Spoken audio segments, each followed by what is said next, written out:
അജിംസെ ഏറ്റവും ആകാംക്ഷയോടെ കാത്തിരുന്നതായിരുന്നു P V അൻവറിന്റെ പ്രഖ്യാപനം എന്താകുമെന്ന്.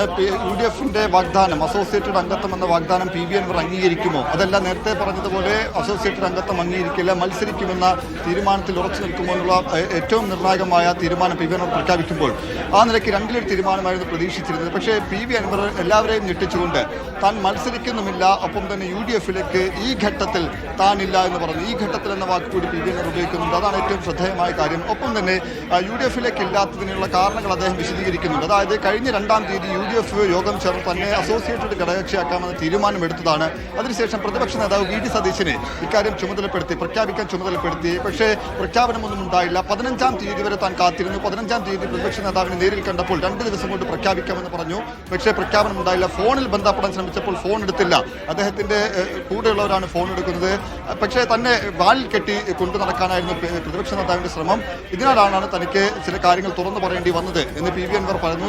യു ഡി എഫിലെ പ്രവേശനവുമായി ബന്ധപ്പെട്ട തടസ്സം നിന്നത് പ്രതിപക്ഷ നേതാവാണ്. പ്രതിപക്ഷ നേതാവിന് പക്ഷേ തന്നോട് വ്യക്തിപരമായ വിരോധമൊന്നുമില്ല. പക്ഷേ അദ്ദേഹത്തിന്റെ പിന്നിൽ ചില ലോബിയുണ്ട്. അവർ കൂടി അറിഞ്ഞാണ് തന്നെ പുറത്തു നിർത്തിയതെന്നാണ് പി വി അൻവർ പറഞ്ഞത്. മറ്റൊന്ന്, മത്സരരംഗത്തേക്ക് എത്തും എന്ന് നേരത്തെ തന്നെ പ്രഖ്യാപിച്ചതാണ്. മത്സരിക്കുമെന്ന സൂചനകൾ പി വി അൻവർ നൽകിയതാണ്. പക്ഷേ നിലമ്പൂരിലെ ഉപതെരഞ്ഞെടുപ്പിൽ താൻ മത്സരിക്കുന്നില്ല എന്ന പ്രഖ്യാപനം കൂടി, ഞെട്ടിക്കുന്ന പ്രഖ്യാപനം കൂടി പി വി അൻവർ നടത്തിയിരിക്കുന്നു. അതിന് കാരണമായി പി വി അൻവർ പറഞ്ഞത് അദ്ദേഹത്തിന്റെ കയ്യിൽ പണമില്ല, തെരഞ്ഞെടുപ്പിൽ മത്സരിക്കാൻ പണമില്ല എന്നാണ് പി വി അൻവർ പറയുന്നത്. കോടികൾ പൊടിക്കുന്ന തെരഞ്ഞെടുപ്പാണ് നിലമ്പൂരിൽ നടക്കാൻ പോകുന്നത്. എൽ ഡി എഫും യു ഡി എഫും ഒരുപോലെ പണമൊഴുക്കും. അവരോടൊപ്പം മത്സരിക്കാൻ പണമൊഴുക്കാൻ തന്റെ കയ്യിലില്ല. ഒപ്പം തന്നെ അദ്ദേഹം ചില കാര്യങ്ങൾ, വ്യക്തിപരമായ ചില കാര്യങ്ങൾ കൂടി പറയുന്നുണ്ട്. ഒപ്പം തന്നെ അദ്ദേഹം CPM-മായി ബന്ധപ്പെട്ട ബന്ധം ഉപേക്ഷിക്കാനുള്ള കാരണങ്ങൾ കൂടി വിശദീകരിക്കുന്നുണ്ട്. പോലീസിംഗിനെതിരെയാണ് താൻ സംസാരിച്ചത്. ഒപ്പം തന്നെ സർക്കാരിന്റെ നയങ്ങൾക്കെതിരെയാണ് സംസാരിച്ചത്. ഒപ്പം തന്നെ വനം വകുപ്പിന്റെ അമിതാധികാരത്തിനെതിരെയാണ് സംസാരിച്ചത്. ഇത്തരം കാര്യങ്ങൾ തുറന്നു പറഞ്ഞതിനാണ്, ഇപ്പോഴും പറഞ്ഞുകൊണ്ടിരിക്കുന്നതിനാണ് താൻ അധിക പ്രസംഗിയാണ് എന്ന് വരുത്തി തീർക്കുന്നത്. ആ കാര്യത്തിൽ താൻ ഇനിയും അധിക പ്രസംഗം നടത്തുമെന്ന പ്രഖ്യാപനം നടത്തുന്നുണ്ട്. ഒപ്പം തന്നെ പിണറായിക്കെതിരെ പറഞ്ഞ് തന്നെ മാറ്റി നിർത്താൻ ചിലർ ഗൂഢശ്രമം നടത്തുന്നു, യു ഡി എഫിലെ തന്നെ ചിലർ ഗൂഢശ്രമം നടത്തുന്നു എന്നുകൂടി അദ്ദേഹം പരോക്ഷമായി ഉന്നയിക്കുന്നുണ്ട്. എന്തായാലും ഏറ്റവും ഞെട്ടിക്കുന്ന തീരുമാനമാണ് പി വി അൻവർ ഇപ്പോൾ പ്രഖ്യാപിച്ചിരിക്കുന്നത്. TMC നേതൃത്വം ഉറപ്പിച്ച് പറഞ്ഞിരുന്നു. അതായത് അവരുടെ യോഗങ്ങളിൽ, അവരുടെ നേതൃയോഗങ്ങളിൽ, സെക്രട്ടേറിയറ്റ് യോഗത്തിലൊപ്പം തന്നെ സംസ്ഥാന പ്രവർത്തക സമിതി യോഗത്തിലെല്ലാം തന്നെ നേതാക്കൾ ആവശ്യപ്പെട്ടത് പി വി അൻവർ ഈ തെരഞ്ഞെടുപ്പിൽ മത്സരിക്കണം, അസോസിയേറ്റഡ് ഘടകകക്ഷി എന്ന യു ഡി എഫിന്റെ ആവശ്യം അംഗീകരിക്കരുത്, പൂർണ്ണാർത്ഥത്തിൽ ഘടകകക്ഷിയാക്കണമെന്ന ആവശ്യത്തിൽ ഉറച്ചു നിൽക്കണം, അല്ലാത്ത പക്ഷം മത്സരിക്കണമെന്നായിരുന്നു നേതാക്കൾ ഒന്നടങ്കം ആവശ്യപ്പെട്ടത്. പക്ഷേ അന്തിമ തീരുമാനമെടുക്കാൻ പി വി അൻവറിനെ ചുമതലപ്പെടുത്തുകയും ചെയ്തിരുന്നു. എന്തായാലും എന്ത് തീരുമാനമാണെങ്കിലും അത് പി വി അൻവറിന് എടുക്കാമെന്ന് കൂടി പറഞ്ഞിരുന്നു.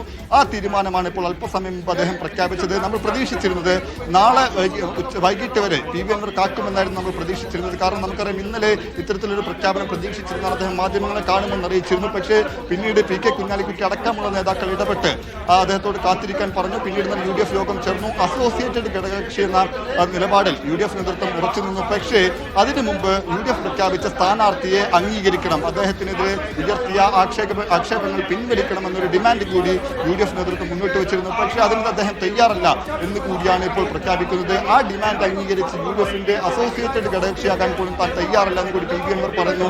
ഒപ്പം തന്നെ അദ്ദേഹം പറഞ്ഞൊരു കാര്യം, താൻ ഒന്നും വേണ്ട, യു ഡി എഫിന്റെ ഭാഗമായിക്കോളാം എന്ന് നേരത്തെ തന്നെ പറഞ്ഞതാണ്. ആ നിലയ്ക്ക് യു ഡി എഫിന്റെ സ്ഥാനാർത്ഥിയെ അംഗീകരിക്കാമെന്ന് പറഞ്ഞതാണ്. പക്ഷേ ആര്യാടൻ ഷൗക്കത്തിന് ചില പ്രശ്നങ്ങളുണ്ട്, ഈ മണ്ഡലത്തിൽ തോൽക്കാനുള്ള സാധ്യതയുണ്ട്.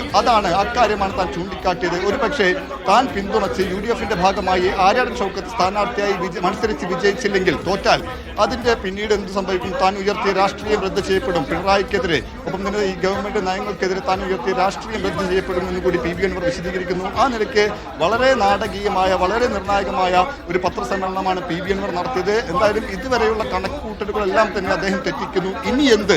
TMCയുടെ ഇനിയുള്ള തുടർ നീക്കമെന്ത്, തുടർ നടപടി എന്ത്? ആരെ ഈ ഉപതെരഞ്ഞെടുപ്പിൽ സ്വാഭാവികമായും നിലമ്പൂരിൽ TMC പ്രവർത്തകർക്ക് വോട്ടുണ്ട്, അവരുടെ നേതാക്കൾക്ക് വോട്ടുണ്ട്. അവരുടെ വോട്ട് ആർക്കായിരിക്കും പിന്തുണ എന്നതൊന്നും അദ്ദേഹം വിശദീകരിക്കുന്നില്ല. ഒപ്പം തന്നെ ഏറ്റവും പ്രധാനപ്പെട്ട കാര്യം, LDF-ന്റെ സ്ഥാനാർത്ഥി, നേരത്തെ ആര്യാടൻ ഷൗക്കത്തിനെതിരെ നിശ്ചിത വിമർശനം ഉയർത്തിയ പി വി അൻവർ ഇപ്പോൾ LDF സ്ഥാനാർത്ഥി M സ്വരാജിനെതിരെയും ശക്തമായ വിമർശനമാണ് ഈ പത്രസമ്മേളനത്തിൽ ഉയർത്തിയത്. അദ്ദേഹം ആദ്യം പറഞ്ഞു തുടങ്ങിയത് M സ്വരാജ് നല്ല വ്യക്തിയാണ്, എൻ്റെ സുഹൃത്താണ്. പക്ഷേ എം സ്വരാജ് എന്തിടപെടലാണ് ഈ കേരളത്തിൽ നടത്തിയത്? വിശിഷ്യ ഈ നിലമ്പൂർ മണ്ഡലത്തിൽ എന്തിടപെടലാണ് എം സ്വരാജ് നടത്തിയത്? അദ്ദേഹത്തിന്റെ ജന്മനാട് കൂടിയാണ്. അവിടെ ഒരു പ്രളയമുണ്ടായി.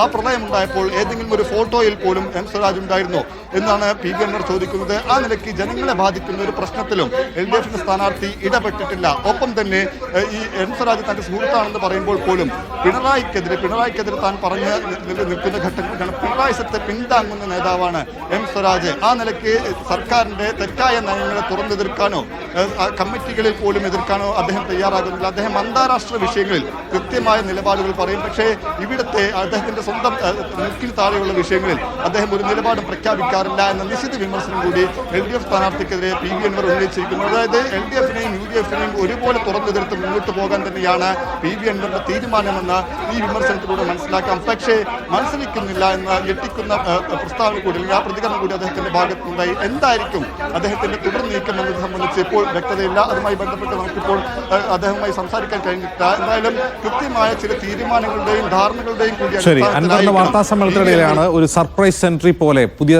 LDF സ്ഥാനാർത്ഥി എം സ്വരാജ് നിലമ്പൂർ റെയിൽവേ സ്റ്റേഷനിൽ വന്നിറങ്ങിയത്. ഇവിടെ അൻവറിന്റെ മറ്റൊരു പ്രഖ്യാപനം കൂടി ഉണ്ടായി.